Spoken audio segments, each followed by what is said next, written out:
Agenda item 42, a resolution declaring it necessary to levy an additional tax of 4.9 mils, 4.4 mils of which is for the purposes of current expenses and 0.5 mils is for general permanent improvements, and requesting the Cuyahoga County Fiscal Officer Auditor to certify the total current tax valuation of the district and to calculate the dollar amount of revenue that would be generated by that additional levy. So moved. Second. All right, discussion.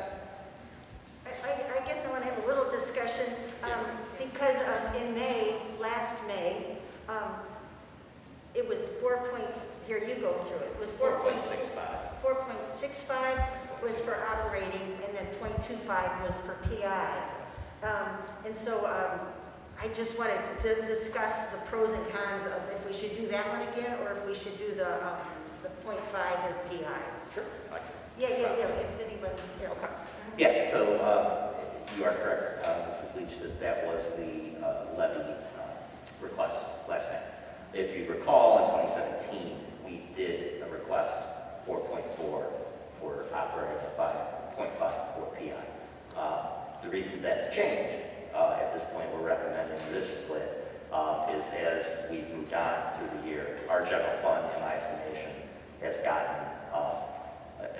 to a better point where we, I think, and me comfortably can recommend to you that we should put a little bit more into the PI fund. This was shared with you at the November meeting when we talked about the forecast. If you remember, we have, of course, the draft that we had to file with the state, which does not contain a levy assumption. But I also shared a couple different drafts with you, and that was the assumption in those we'll call pro forma drafts.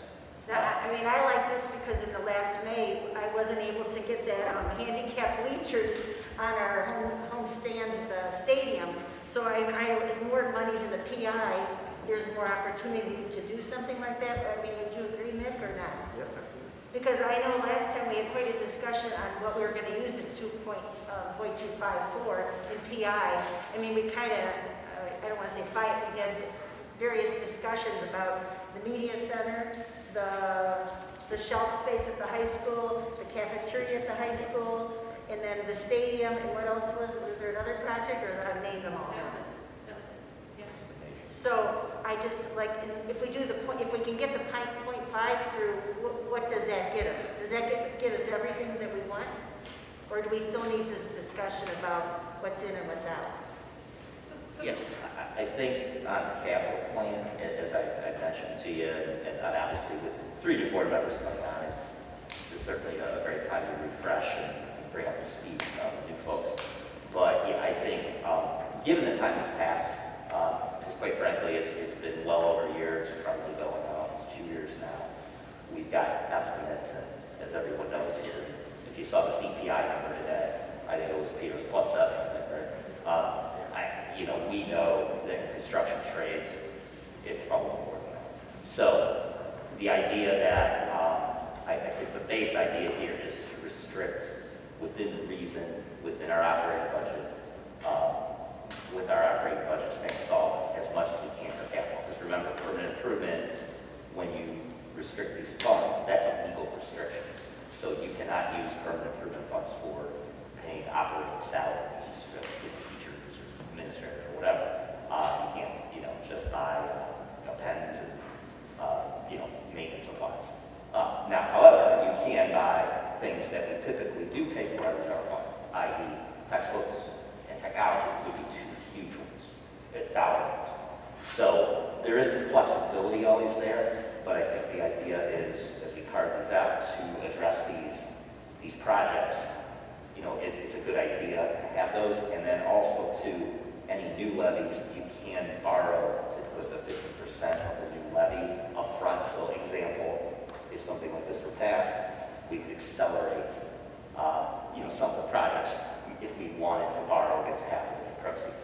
And remember, everyone, as well, that we have 1 mil of what I'll call voted millage into the PI. Half a mil is from inside millage, half a mil is voted. So and I make that distinction because the voted millage is subject to the 920, so we don't quite collect a mil on that. But you understand the process there, that there is a full mill. This would make that fund a mill and a half, 1.5. And again, the overlying, or I guess the overriding factor here of all of this for long-term planning is obviously to stay away from a bond issue to meet our capital needs. And that's certainly what we're trying to do. This is a part of that plan. If I could, as I mentioned, I am a little bit uncomfortable with the shift in the breakdown for this. I was more comfortable with what we had on the ballot last time, which was the 4.65 and then the 0.25 for PI. And the reason is that once it's restricted, it's restricted. We always have the ability to take some additional funds from that PI bucket and use it for PI projects. We also have some options for borrowing. So knowing the prices right now and just the way the economy is, you know, we're going to have to do a little bit of a slow roll on capital projects. We have to be careful. I personally was more comfortable with the 465, 0.25 breakdown. Just being honest. So I'm, having been a board member now for 61 minutes, I'm a little bit, you gotta understand, I'm a little bit reluctant to go forward with something this big right away. And let me try to explain my position. I'm on board with doing a levy. I think 920 kind of forces us into having to do that to keep operations going. I don't know what the size of the levy, how much it should be, if there's things that should be deferred, number one. Number two, we're looking at a consumer price index that was 7% today, which, you know, plays into what the projections need to be over the next 3 or 4 or 5 years. And I spent a bunch of time with Greg, not enough time, but a lot of time with Greg trying to get to the bottom of what we really should do.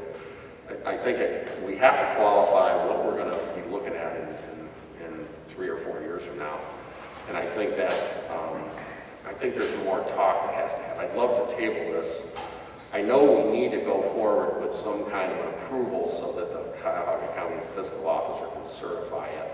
But I'm just not at any point right now with any millage yet. So I believe it's incumbent on me to get to that point. I just want to have some kind of discussion, open discussion, or whatever it is. I know we can't do that all now, but is there a time and place, considering the fact I haven't even sat in a fiscal meeting yet, finance meeting yet, is there a time and place we can do that? And there's a lot of work, and I'm willing to continue to meet with you, Greg, to get an understanding. It's a big aspect. I also have a question. So I think similar, sorry, I'm not used to this. So similar to what Peter had said is I know, I've done the work, you know, and I understand the budget, the projected, the funds, the needs, and I definitely come to the conclusion that we need a levy, but similar to you, I just don't know when. And in full honesty, I'm not sure that May is the time that I think it will pass. So having said that, I'm wondering from you is, what are the pros and cons of moving forward with this resolution? Because my understanding of this resolution is it's not saying, if we move forward, it's not saying we're going to levy in May. It's simply saying, hey, we know we need a levy. It's going to the county saying, using the millage that you suggested, what would that get us? Is my thinking correct there? Yeah, you're correct. So, right, there's a couple things at play, and I certainly appreciate absolutely every board member's view on the levy. It's super important. Obviously, it's one of the biggest decisions we made as an administration and a board. However, certainly for the 3 new members, as much homework and studying as all of you have put in, and I can attest that you each have, absolutely have. There's a lot here. So I will say, Ms. Negri, the one thing that to consider for the board is that, yes, there is obviously a very real decision to be made, but there's also process. So process meaning there's 2 resolutions required to actually place a levy on the ballot. This is the first of the 2. So this, as you pointed out, is in no way obliging a May 2022 election. However, it would be on record. I'd be able to file it with the county. They'd come back and certify the amount that's produced, which again, we can do the math, but that is a statutory requirement. And we make sure that equals, right? And they come back to us and give us that amount. Then we are on the clock. Then if there is an appetite to move forward and the decision is made to move forward, and that we would have to do that by February 2nd. So in reality is we want a couple of days. So we would probably look to pass that resolution to proceed. We'd be on the clock by February 2nd to get on the ballot. That's That's correct. the Board of Elections rules. That's correct. And if, for instance, we pass this today with a majority vote, Yeah. and it did not, and then you did not as a board move forward with that second resolution, this essentially would die on the property.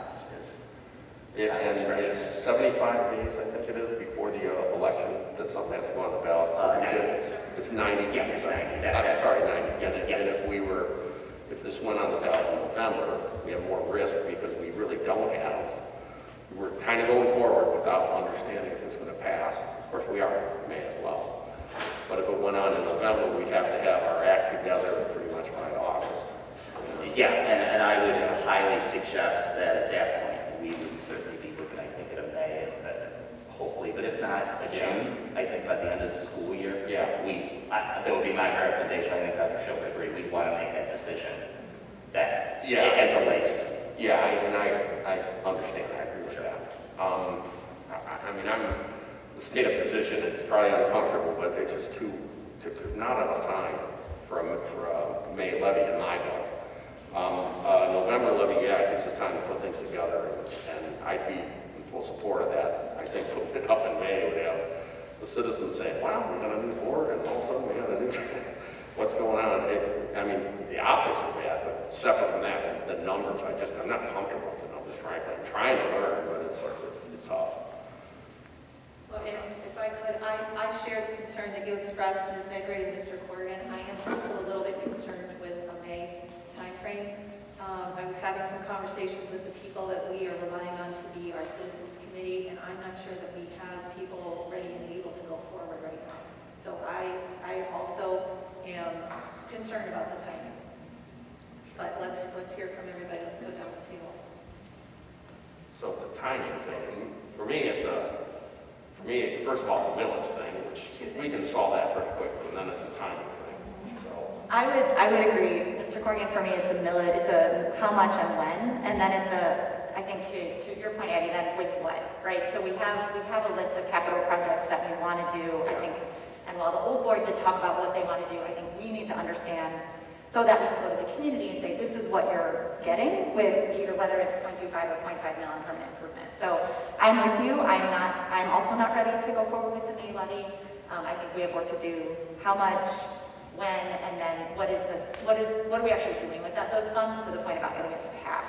I feel confident in rallying the community committee. I feel really good about that part. I also think we need the time, to your point, Ms. Olander, to actually do that. So I'm with the board. I think my question, Greg, for you, what I'm hearing you say is this resolution, if we go forward with this today, all it does is tell us this is how much you get if you would do 4.4 mil and 0.5 mil, and we decide we can go back and do another resolution of necessity, say May, for November levy if we need to. Is that right? That's correct. Okay, thank you. You guys have more, I'm sorry. That's a compete. I was going to say, I mean, there's advantages to doing a May, but like you say, without us as a board really getting psyched about, like, this is my project. I really, like, even the cafeteria, it's confusing. The high school cafeteria really needs a cafeteria, but do we want to do hot food or cold food at the elementary schools? It's been a long discussion. But I have to say, too, that even if we vote on it and we want to go February 2nd, by the time we get our committees together and get our money together, last time when we decided we needed $30,000 just to get started. And so really, I'm wondering what we need to do now, even if we go in November, but what can we do now to like educate the community? Like I kind of would like to still see like open houses or something so people can come in and see the cafeteria even this spring and say, oh my, it looks bad in there, or what we need to do. And the stadium, I really want handicapped seating in there. So is there some kind of like drawings and signage and people that we can get excited about some of our ideas? So I'm ready to go in May or November, but May's tight if we really need our act together. That's all. All right, so that leaves us, however, with the resolution pending. So Greg, if I understand you, this resolution could be passed. It's simply a request for the county to tell us how much, to confirm how much money this particular amount would raise. It does not obligate us to be on the ballot now or in November, correct? Yes, that is correct. Right. Without that second resolution to proceed, Okay. this This is a request for would information from the not county. do anything formally with the Board of Elections. Okay, so discussion. Is this what we want to vote on? If we're voting on the resolution, it has numbers in it. So do we want to discuss these numbers? Do we want to table it? Do we want to go ahead and get the information? And then if we do, at what amounts? I'm way far away from the number, I'm sorry. Okay. It's tough to say. And if we can't decide on a number, it's tough to vote on this, Yeah, right? yeah. So maybe we were saying maybe we should defeat it. Then I think we're going to take a vote. Or Yep, table it. we're gonna- Table well, Table it, it doesn't, table it for weeks until we make amendments. Well, here's the thing, if we're going to go in May, you would have to say yes at our next meeting, because that meets I get that. February 2nd, and I don't hear anyone saying that they're comfortable voting to go on the ballot by next week. Am I? Is anyone comfortable? Greg, I do have a question. So would passing this resolution and the numbers that they provide us with, would that information be useful to us in terms of having a better conversation about numbers? The short answer is no, only because we know, like I said, we could do the math. Yeah. It's just, again, getting that time, getting the first of two required hurdles to be crossed. So, and again, I think, I know my plan, and obviously I'm going to talk with you a little more, Mrs. Leach and Mr. Corrigan, but our finance committee meeting for next week, certainly this is going to be the topic of continue this discussion. Obviously provide certainly more information if needed for the new members to digest and for Mrs. Olander and Mrs. Leach to continue to evaluate. But I'll just say this, that I think the May, November, either of them, you're going to obtain and collect the funds next January, right? Yes. But of course, as everyone I think knows here, what that does is a couple downsides, right? Obviously, hence the sort of, on balance, the tilt on our submit, quite frankly. But I do understand certainly all the points you've raised, very clear and understandable. I would just say that, that just does give us a different maybe eye towards next year. Again, we are in good stead currently, but we're always looking, right, not only for this year or next year, we're always looking at 5 years and beyond, right? This district is one that maintains its excellence in programming and what we do day to day, year to year, with levies, what we call levy cycles, right? So, and that's where, and we'll get into that, obviously that's not, this moment to get into that, but for finance, I will get into that a little bit more. Those who've been on the board have heard this, looking out 6, 7, 8 years.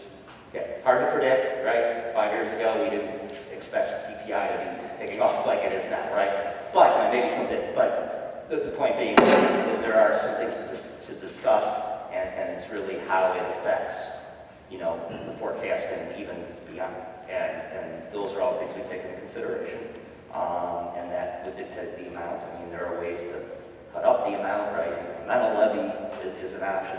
There's a lot of things we can talk about. Just so everybody, is understanding that obviously it's a very complex subject that it's just, a lot of times it's about time and place. And I think that's what I'm hearing. But anyways, I just want to share that.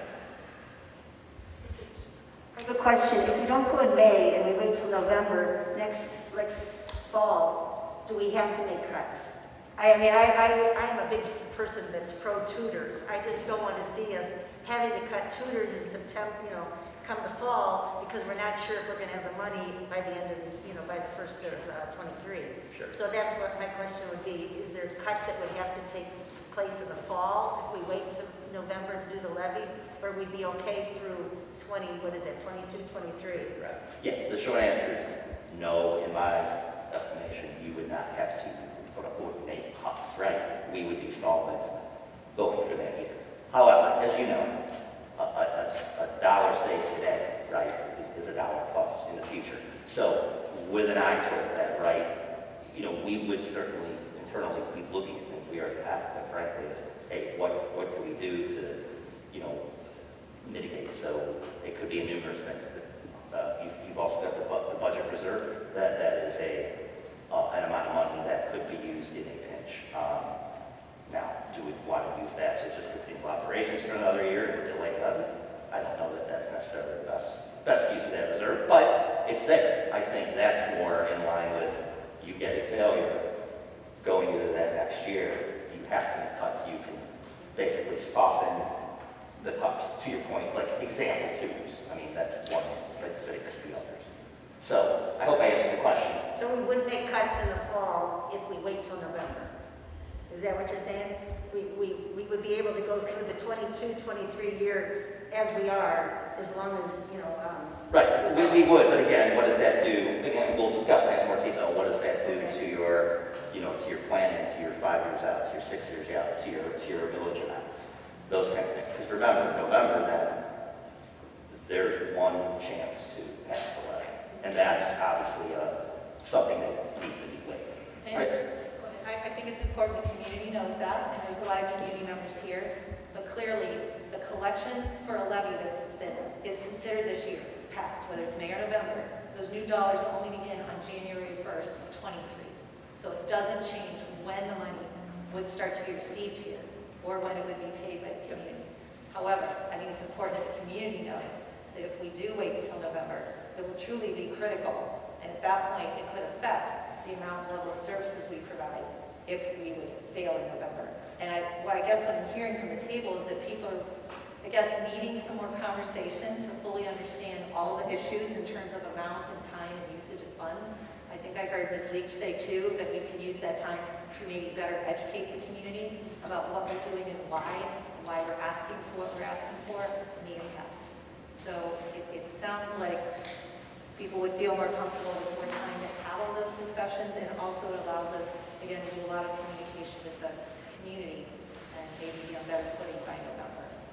There are some downsides to waiting until November, but one of the upsides is a more unified board to do it. Also, it's a year and a half since the failed levy. That's a lot longer time. There's more of a leg to stand on with the community to say, hey, we delayed it a year and a half. We're trying to figure out how to get from here to there. So, I mean, I'm definitely for holding off to that point, but I'm just one voice. Any other comments? Just a quick public thank you to you, Mr. Marcus, for all the hours you spent, I know with me and the whole administrative team. I feel like we spent many, many hours meeting with all of you, and I feel really well prepared to jump into this high-stakes conversation, so thank you all for that time. I'm still not sure how I'm supposed to vote on this stuff. Because, so it sounds like we're sort of saying November, so maybe we should fail this. Is that what we're saying? Or does it look bad to fail it? We want to table it till next week and then... It'll de facto fail if you table it. Is that okay? So then do we need a motion to table? If you Or wanted to postpone. table, you would. I think the other way, is to take the roll call. Okay. Yes, obviously the board's You can move decision. it, someone hasn't moved to table it, but if someone, you know, Right. table it or defeat it. We might as well defeat it. Okay, all right, then we will go to roll call and expect that next week at finance, we will have some very robust discussion and preparation on this matter. Does that help everyone? And we can still do this, but we just have to, it's just, okay. Fair. All right, roll call, please. Thanks, Greg. Mrs. Leach, No. Ms. Wilson, No. Mrs. Elena, No. Ms. Negre, No. Mr. Corrigan. No. All right, thank you.